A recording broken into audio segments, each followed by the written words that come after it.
Oh, sunshine. You feel that little itch between your shoulder blades? That prickle that says somebody's watching? Good. Because there's a rumor slithering through the room right now, and every single syllable of it is about you, not shouted from rooftops. No, whispered. Traded in side glances, slipped under doors like little ransom notes nobody signed. People are rearranging themselves around you, and they think you haven't clocked it. But you have, haven't you? Of course you have. You clock everything. The temperature dropped, the small talk got smaller, and they have finally caught a whiff of who you actually are. Here's the hilarious part.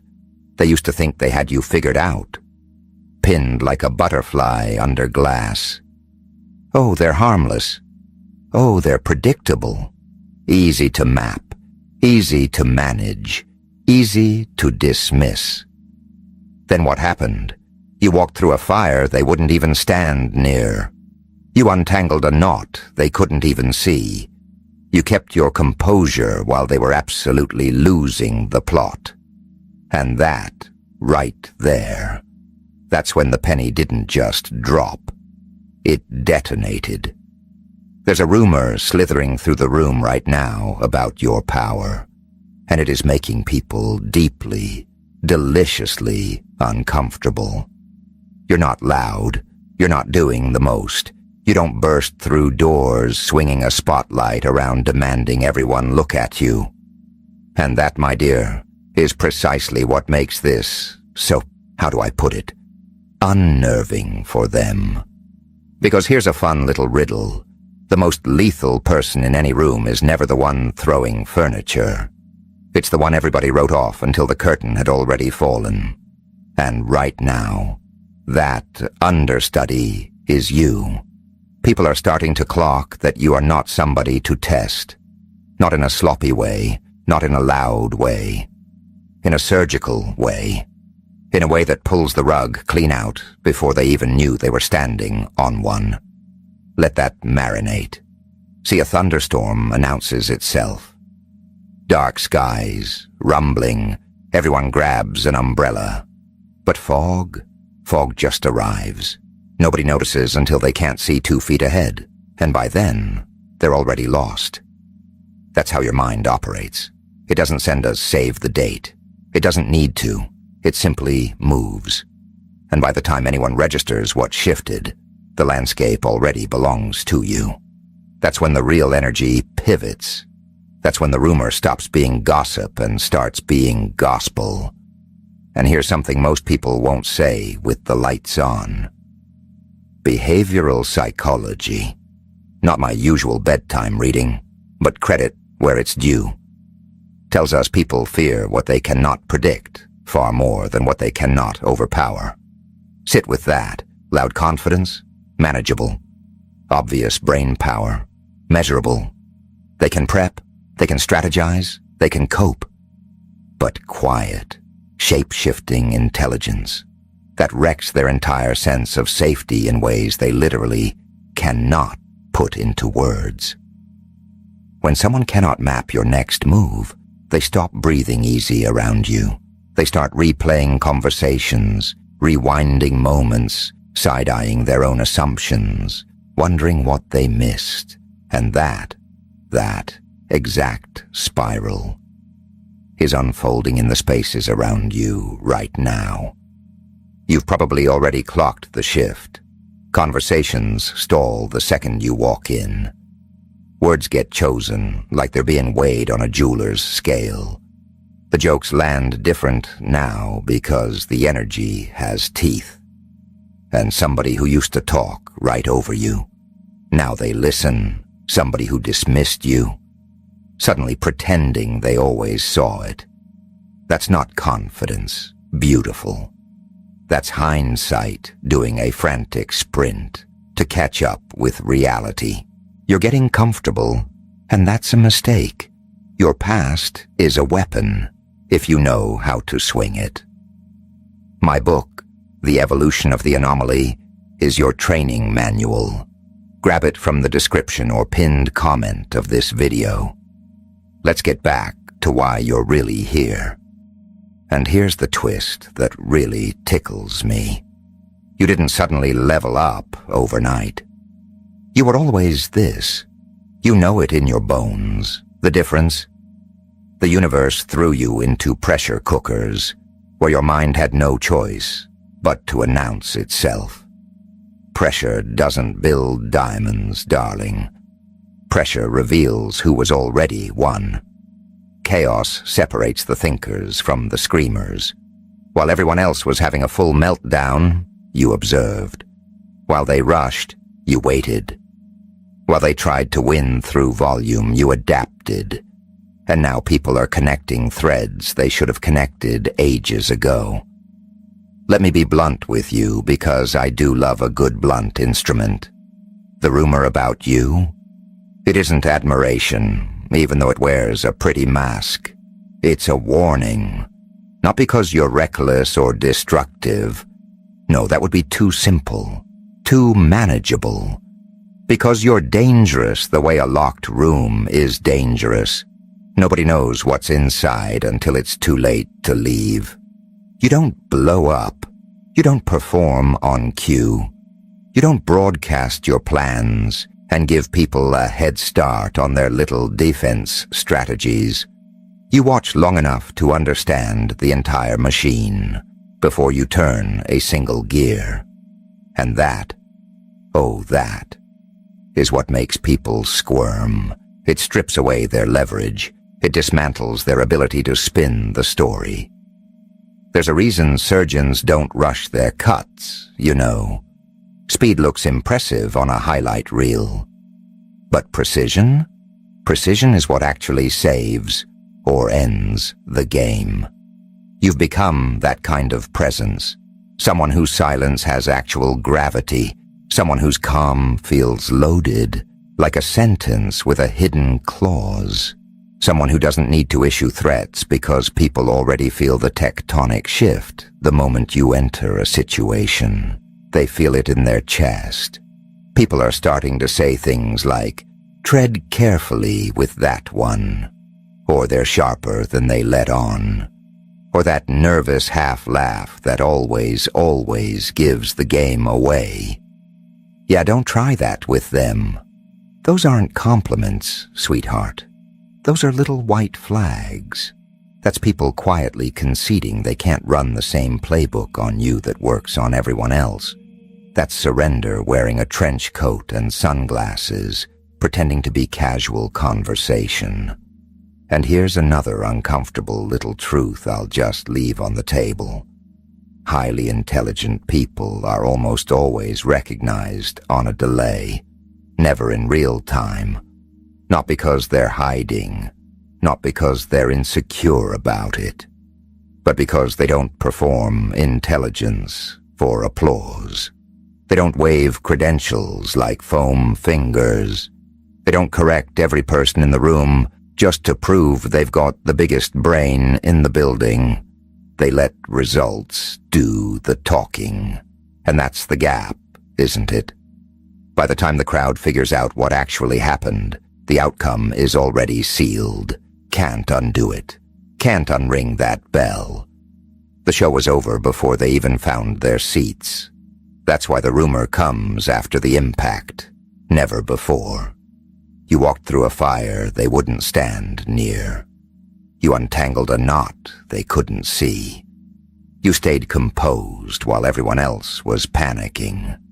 You didn't take the bait. You didn't stumble into the obvious trap. And now they're rewinding those moments in their heads like security footage on loop.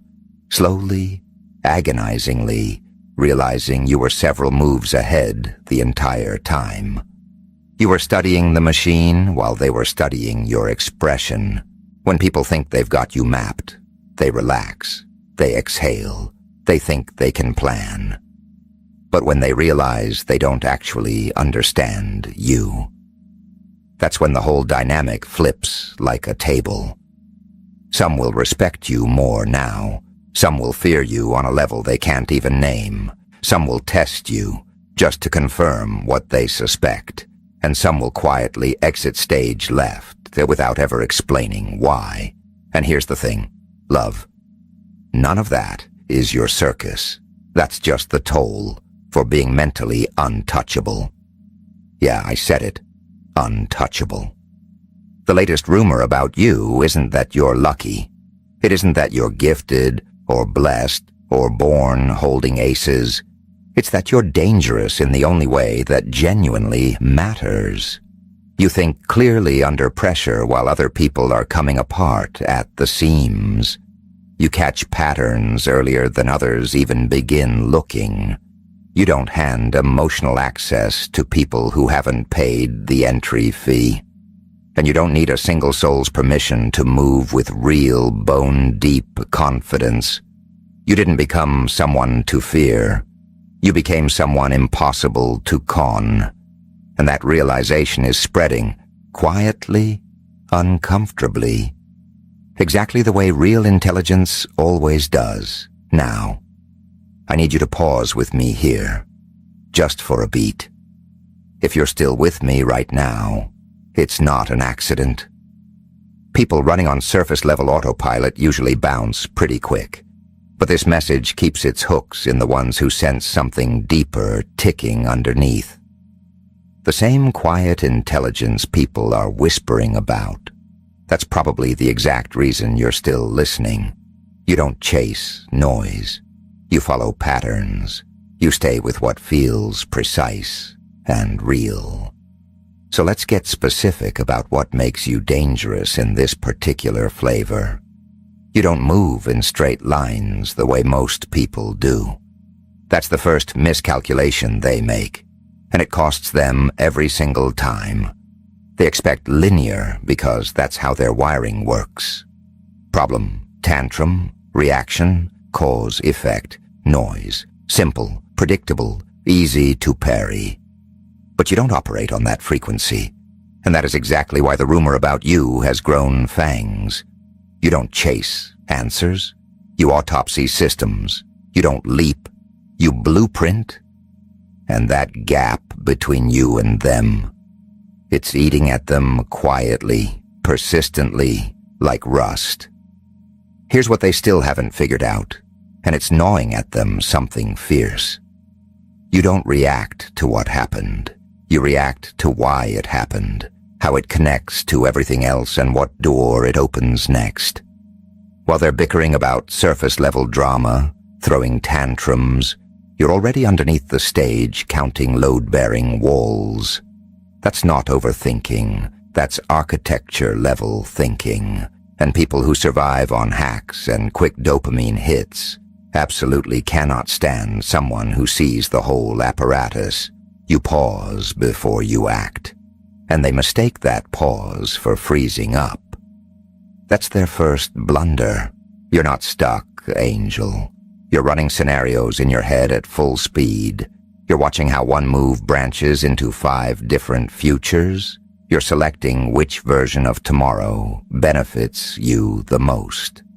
And by the time they feel bold enough to make noise, you've already locked in the decision, internally, silently. When you finally move, it feels sudden to them, to you, inevitable. You saw it coming 100 iterations ago. This is where the real intimidation kicks in. People are comfortable with fast reactors, quick takes, loud opinions, predictable emotional outbursts. Those people are easy to map and easy to steer, but you don't flinch. You don't rush to justify yourself. You don't serve up emotional reactions on demand, like it's some kind of performance. And that silence of yours, it isn't empty. It's packed tight, and deep down, they feel every ounce of it. Think about it like this. Most people are playing bumper cars, just crashing into whatever's in front of them. But you're conducting an orchestra, not the showy kind, slow, layered, deliberate.